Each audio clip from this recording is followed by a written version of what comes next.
Assalamualaikum warahmatullahi wabarakatuh. Ketemu lagi di video saya. Kali ini saya akan membahas emiten dengan kode MIKA atau PT Mitra Keluarga Karya Sehat Tbk.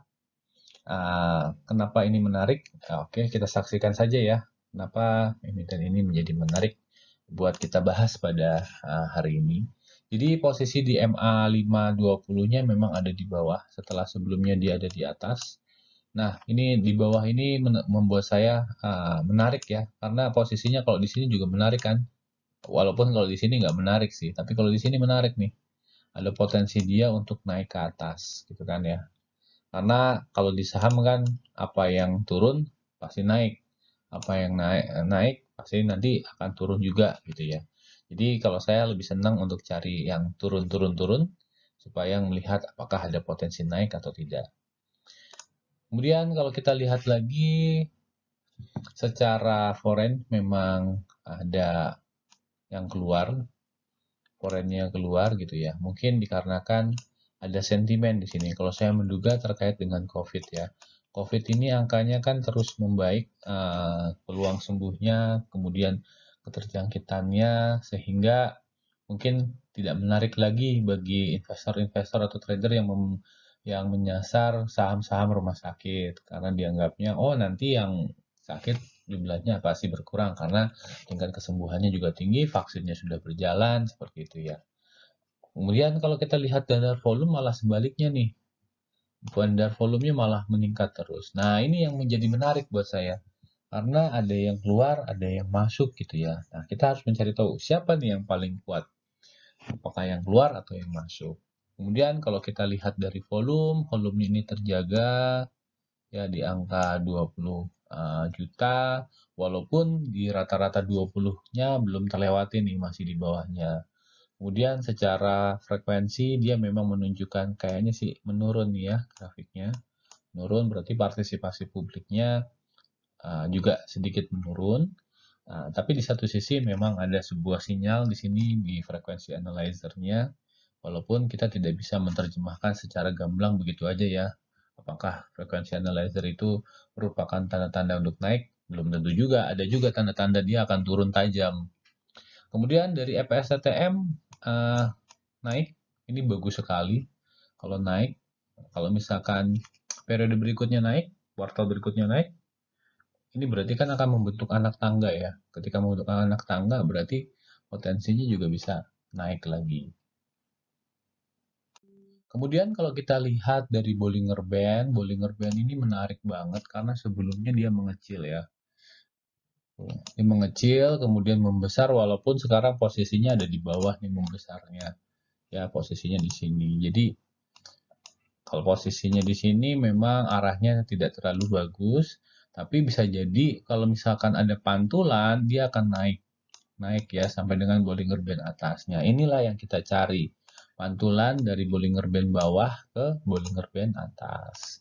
Nah, ini jadi sebuah apa ya hal yang menarik buat saya karena boleh jadi pantulannya seperti ini nih ya, pantulan di sini kemudian dia naik sampai Bollinger Band atas. Nah, ini yang membuat menurut saya adalah sebuah potensi ya. Walaupun kita harus menunggu dulu nih seperti apa pantulannya. Nah, kalau kita lihat menggunakan CCI ya, kapan sih potensi kita bisa masuk?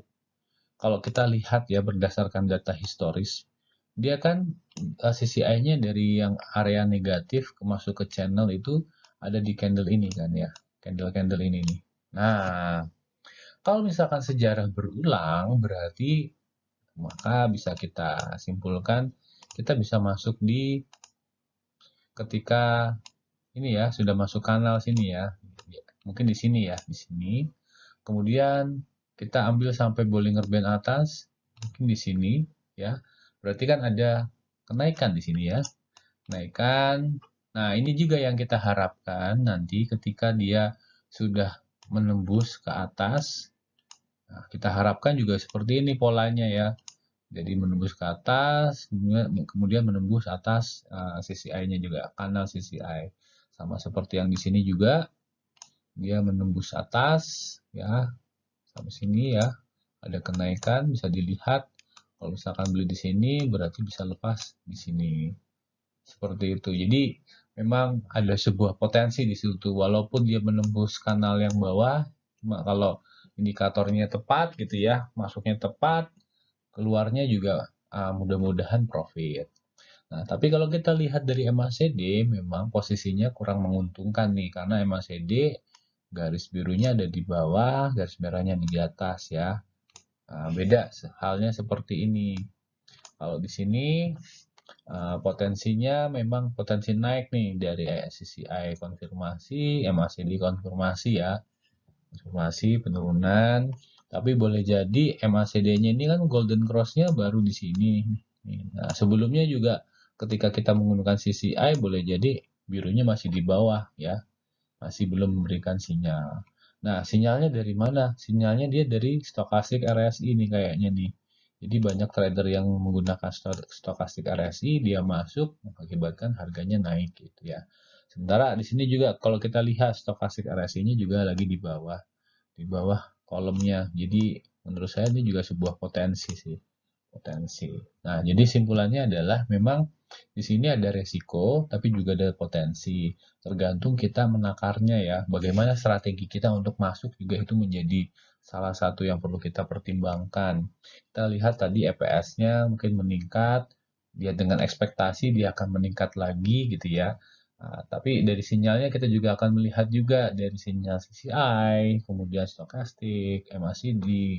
Kita lihat di situ. Mungkin kita bisa berstrategi masuknya, boleh jadi nggak usah sekali, tapi bertahap gitu kan. Nanti lepasnya ketika misalkan di Bollinger Band atas, atau di sisi yang atas, atau di stokastik yang atas gitu ya, atau yang stokastik pembalikan di sini. Nah, bisa jadi juga seperti itu. Nah, tergantung nanti strateginya disesuaikan dengan masing-masing, dengan psikologis masing-masing. Oke, demikian video saya kali ini. Terima kasih banyak. Sampai jumpa di video selanjutnya.